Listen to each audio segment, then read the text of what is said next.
يا خبر ابيض، ده ايه الزحمه دي كلها؟ بقول لك لو سمحت. ايوه يا ابني، هي الزحمه دي كلها على ايه؟ اصل المطعم ده يا ابني بيقدم اكل ببلاش. ببلاش؟ انت متاكد يا حاج من الكلام ده؟ اه طبعا يا ابني، بس كده يبقى بيخسروا. ما انا هفهمك، المطعم ده انت بتشتري اللي انت عايزه واحفادك هم اللي بيحاسبوا. وازاي دي يا حاج؟ يعني انت بتمليهم بيانات احفادك وهم اللي بيحاسبوهم لما احفادك يكبروا ان شاء الله. حلو اوي الكلام ده، لما اروح اجيب فوزية بقى تيجي تاكل معايا.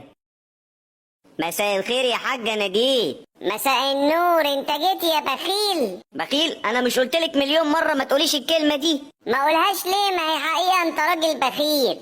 فعلا ما يملاش عينك الا التراب. انا بقى هثبتلك اني مش بخيل وهعزمك النهاردة على احسن مطعم.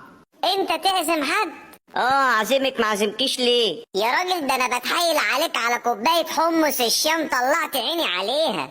طب اقولك، انا مش هعزمك النهاردة بس، انا هعزمك كل يوم على نفس المطعم ده. ده مطعم ايه ده يا اخويا؟ ولا ده افتتاح محل جديد ورايح تاكل فيه؟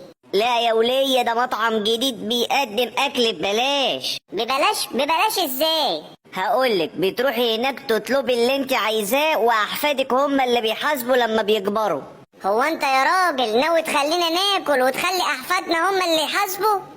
وفيها ايه؟ جدهم حبيبهم يحاسبوا له. يا راجل حرام عليك، هتشيل العيال فلوس من دلوقتي؟ بقولك ايه، انا مش عايز وجع دماغ، هتيجي معايا ولا اروح اكل لوحدي؟ لا، هاجي معاك ورجلي على رجلك وهاكل من اللي انت هتاكل منه. طب يلا بينا.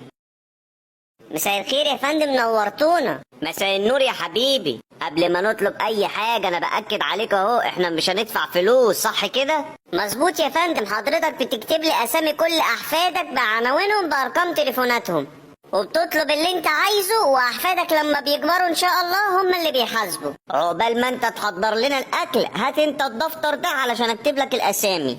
اتفضل يا فندم. يا راجل حرام عليك، طالب الحاجات دي كلها ليه؟ في يا ولية، ناكل اللي ناكله والباقي ناخده معانا واحنا مروحين. انا مش بتكلم على الاكل، انا بتكلم ان انت هتشيل العيال فلوس قد كده. بقولك ايه يا ولية، مش عايزة تاكلي امشي انت وانا اللي هقعد اكل. لا، هاكل وامري لله. الاكل جاهز يا فندم، تؤمر بحاجه تاني؟